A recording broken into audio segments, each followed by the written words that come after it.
আসসালামু আলাইকুম ওরহমতুল্লাহি ওবরাকাতুহ। আমার ছোট্ট একটা অভিজ্ঞতা আপনাদের সাথে শেয়ার করতে চাই।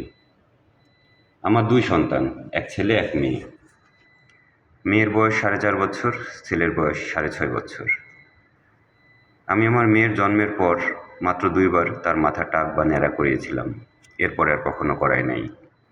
তো এজন্য আমার পরিবারের, আমার মা, আমার ভাই, আমার বোন, আমার বউ কেউ চায় না যে এই অল্প বয়সে মাথার চুল রেখে দিই।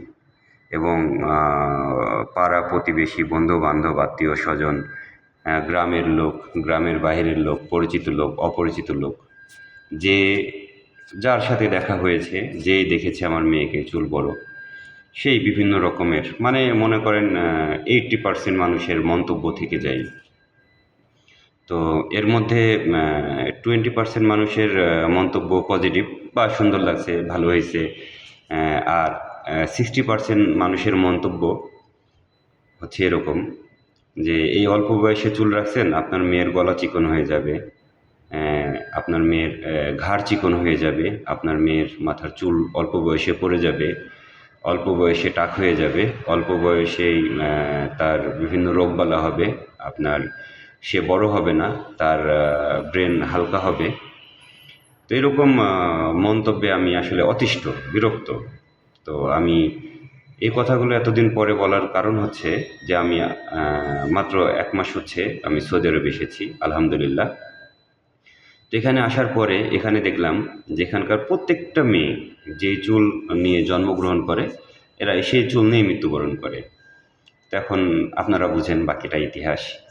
এখন আমাদের বাংলাদেশের প্রত্যেকটা মানুষ, প্রত্যেকটা নাগরিক, আমরা হোক সে ভ্যান চালক, হোক সে রিক্সা চালক, হোক সে মাঠে কাজ করা লোক, হোক সে হচ্ছে আপনার শিক্ষিত, হোক সে অশিক্ষিত, আমরা অনেক বেশি জ্ঞানী। আমরা মানুষকে জ্ঞান দিতে মানে হচ্ছে চুল পরিমাণ পিছু পা হই না। তো সেটা জেনে দেই বা না জেনে দেই, অনেকেই বুঝে দেয়, অনেকে না বুঝে দেয়। তো আমি আপনাদেরকে বলতে চাই যে মানুষকে একটু কম জ্ঞান দেবেন।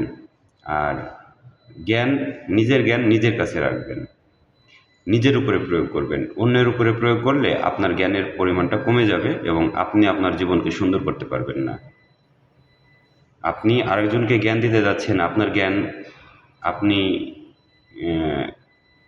যে জ্ঞান দিলেন সেই জ্ঞানে তার অনেক বেশি ক্ষতি হতে পারে, ভালো হতে পারে, তবে ক্ষতি হওয়ার সম্ভাবনাটাই বেশি। কারণ আমরা ওই ভ্যানওয়ালা, রিকশাওয়ালা, দিনমজুর, যে মাঠে কাজ করে, যে অল্প শিক্ষিত, যে অশিক্ষিত, আমরাও মানে এত বেশি জ্ঞানী যে মনে করেন পৃথিবীর সবথেকে বড় বিজ্ঞানীর থেকেও বেশি জানি, পৃথিবীর সবথেকে বড় সিভিল সার্জনের থেকেও বেশি জানি, পৃথিবীর সবথেকে বড় বুদ্ধিজীবীর থেকেও বেশি বড় বুদ্ধিজীবী।